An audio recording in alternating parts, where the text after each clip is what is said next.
Sir, सबसे बड़ा सवाल ये ट्रम्प साहब की प्रॉब्लम क्या है? बिल्कुल, प्रॉब्लम में क्या है इसका एनालिसिस करें उससे पहले ट्रंप ने किया क्या है वो भी समझ लेना जरूरी है। ट्रंप ने भारत को कल फिर से एक बार एक सोशल मीडिया पर पोस्ट करके धमकी दी है और धमकी में ये कहा है कि भारत जो रूस से तेल खरीद रहा है ये ठीक नहीं है। अगर वो ऐसा करते रहे तो हम उन पर टैरिफ और बढ़ाएंगे। ठीक है, उनका ये कहना है कि भारत न सिर्फ रूस से अपनी ज़रूरत के लिए टैरिफ खरीद रहा है बल्कि उसे खुले मार्केट में बेच भी रहा है और उसमें मोटा मुनाफा कमा रहा है। अगर ये सही है तो मुझे बड़ा अच्छा लगा है कि हमारी सरकार और पैसा बना रही है। ये और उनका ये कहना था कि रूस वो जो कि यूक्रेन में इतने लोगों को मार रहा है, आप उसके साथ कारोबार कर रहे हैं, बहुत अच्छी बात है। ये सब कुछ ट्रंप ने कहा है। अब ट्रंप की धमकी पर भारत का क्या जवाब आया? ऑफिशियल स्टेटमेंट आया हमारी सरकार की तरफ से। पहली लाइन ये कही कि न सिर्फ उन्होंने इस बार मतलब ये संतुलित जवाब भी है और आक्रामक भी। कैसे? उन्होंने पहले सेंटेंस में कहा कि अमेरिका और यूरोपियन यूनियन को भी साथ में लिया भारत ने। इन दोनों की आदत है हम पर निशाना लगाने की, क्योंकि उनको ये समझ में आ गया कि ये सब चीज़ें करने के पीछे यूरोपियन यूनियन का भी हाथ है ट्रंप को भड़काने में। ठीक है, रूस और यूक्रेन के साथ जो कुछ भी लड़ाई चल रही है उसके बाद ट्रेडिशनल सप्लाई जो कुछ भी थी, जैसे कि ट्रेडिशनल मतलब गल्फ कंट्रीज से जो कुछ भी क्रूड वगैरह ये आता है वो सारा का सारा यूरोप को जाने लगा, जो पहले भारत मंगवाता था।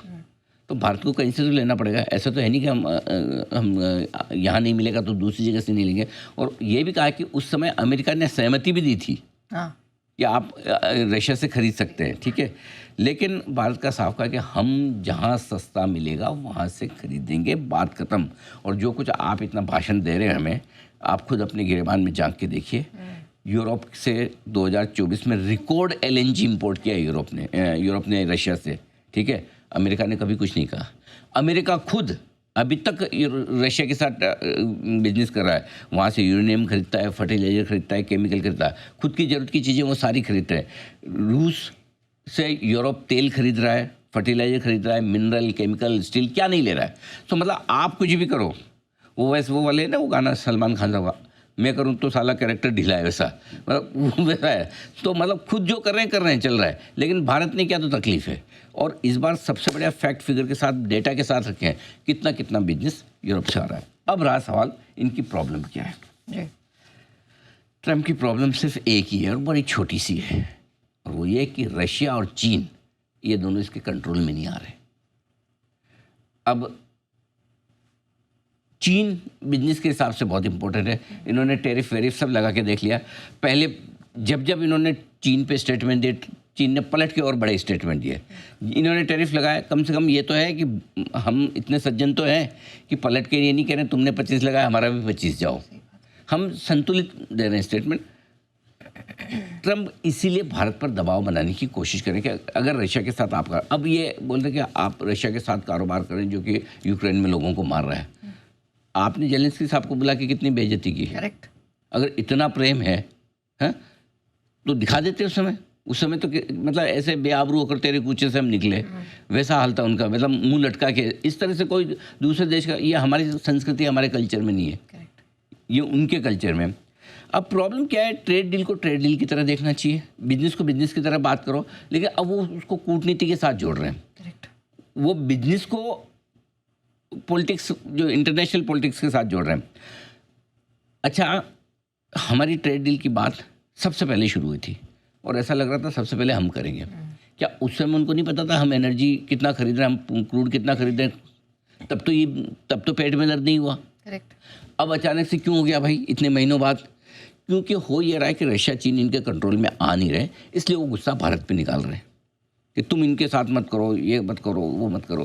पहले वो रशिया के लिए बोलेंगे, बाद में चीन के लिए बोलेंगे, बाद में जो काबू में, और ऐसे हम झुकते जाएंगे तो झुकाते जाएंगे। Correct, right. सो कुल मिला के ये है कि हम कई सालों से रूस के साथ बिजनेस कर रहे हैं, ये पहला आखिरी बार नहीं है। आपने टैरिफ डील का ऐलान किया, पहले दिन बोल देते हैं। और रशिया के यूक्रेन का युद्ध तो 3 साल से चल रहा है ना, आज थोड़ी शुरू हुआ है।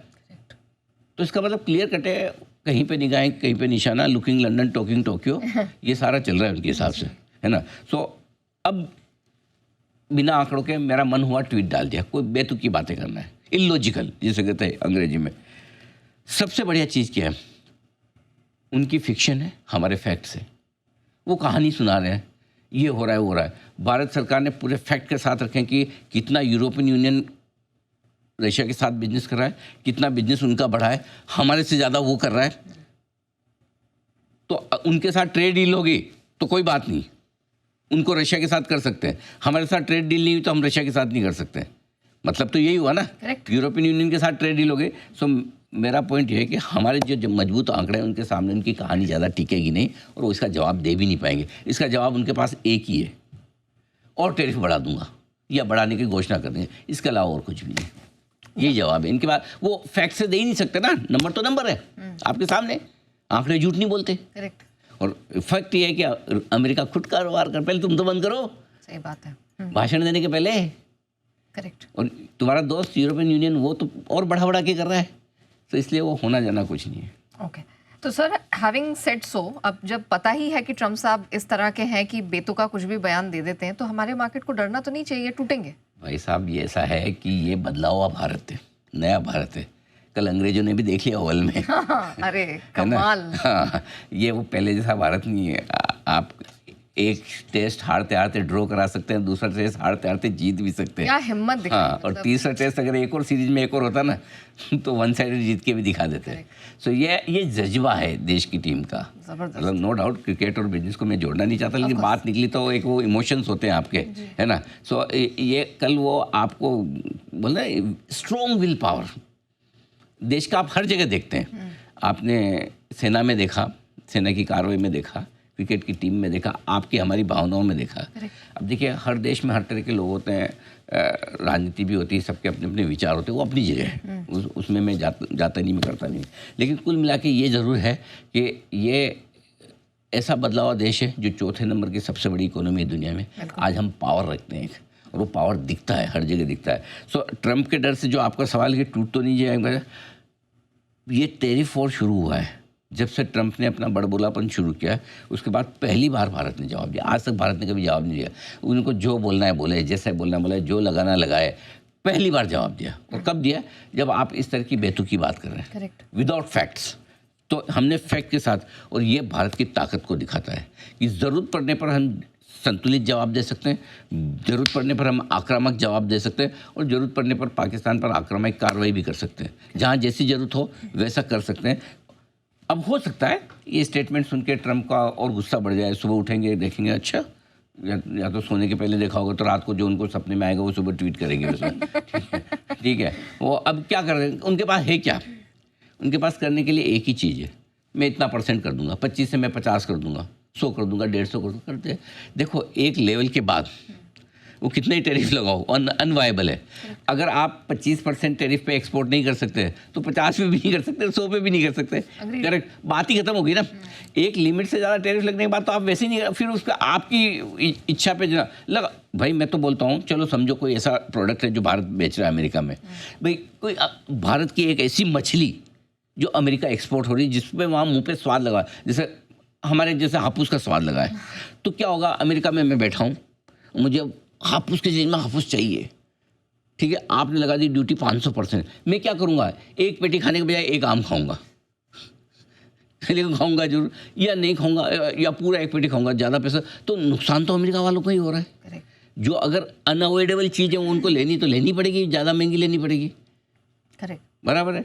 उनको उनकी जेब से जाए, मैं तो नुकसान करके तो नहीं बेचूंगा कि 150% का टैरिफ मैं भुगत लूँ और अपने, मेरा मुनाफा हो सकता है 25% बना रहा हूँ, उसकी जगह 10% कम करके 15% बनाऊँ, लॉस में तो कोई एक्सपोर्ट नहीं करेगा। Of course. सो इसलिए प्रॉब्लम अमेरिका की है, और इसका जवाब एक ही कि वो फिर से टैरिफ बढ़ाने का ऐलान करेगा, और कुछ भी बढ़ाए 25% के ऊपर, वो अनवायबल है।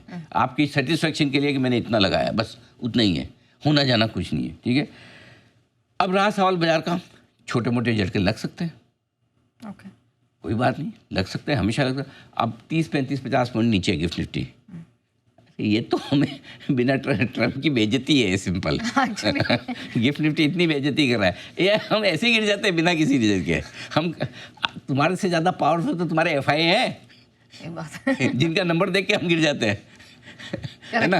अगर ये तो ठीक है, कल का FI का नंबर थोड़ा ठीक ठाक है, आगे बात, हम FI का नंबर देख के गिर जाते, तुम्हारी जरूरत ही नहीं है हमें। करेक्ट। हाँ, मतलब ये तो मार्केट्स खुल्लम खुल्ला ट्रम्प की बेइज्जती कर रहा है। कोई और टाइम होता तो 200-300-400 1%, 2%, 3% नीचे खुला, लेकिन ट्रम्प ने खुद ही पिछले 3 महीनों में अपनी इतनी इज्जत खराब करवा ली है, जो बोले उससे फिर जाना, कुछ भी कर देना। इसलिए मार्केट भी मैच्योर है, समझता है कि एक रिएक्शन, बाकी वैसे भी सेंटीमेंट हमारा थोड़ा ढीला, थोड़ा कम ज़्यादा ऊपर नीचे हो जाए, कौन सा फर्क पड़ता है, होना जाना कुछ नहीं है। लेकिन एक चीज़ ध्यान में रखिए, छोटे मोटे झटके झेल लेंगे। लॉन्ग टर्म में अगर देश मजबूत है तो ही मार्केट मजबूत है। अगर देश मजबूती के साथ आगे बढ़ेगा, स्टैंड लेगा, तो ही बाजार मजबूत रहेगा। ऐसे ढीले ढाले हो जाएंगे, इसने बोला हम डर जाएं, इसने बोला ये कर लें, रेस्पॉन्ड कर लें, ऐसे देश नहीं चलता और चलना भी नहीं चाहिए। तो इसलिए जो स्टैंड है, और रहा सवाल टैरिफ का, ये 6 महीने बाद, साल में आप भूल जाएंगे, बात ही नहीं, अच्छा वो टैरिफ आया था, वो वंस अपॉन अ टाइम हो जाएगा। ट्रम्प भी एक दिन हो जाएंगे once upon a time, there was a Trump. भगवान उनको लंबी उम्र दे, 100 साल करे। मतलब मेरा पॉइंट ये कि उनकी प्रेसिडेंटशिप से बाहर, हाँ, कोई गलत ना समझे, हाँ, क्लियर कर देना ठीक है। इसलिए इन्वेस्टर्स को कोई चिंता करने की ज़रूरत है नहीं, मस्त रहो मस्ती में, और कहीं भी आग ना लगे बस्ती में, ठीक है, आप मस्त रहो। हमें सिर्फ इतना करना है, एज ए ट्रेडर अपना रिस्क मैनेजमेंट थोड़ा सा और बढ़ा लें। तो वोलेटिलिटी अगर बढ़ने के संकेत आ रहे हो, थोड़ा आप पोजीशन हल्की रखें, ओवरनाइट कम करें, बस सिंपल सी चीज़ देखनी है। अच्छा सर, थोड़ा एफआईएस पे आते हैं, सिंस आपने उनका जिक्र किया।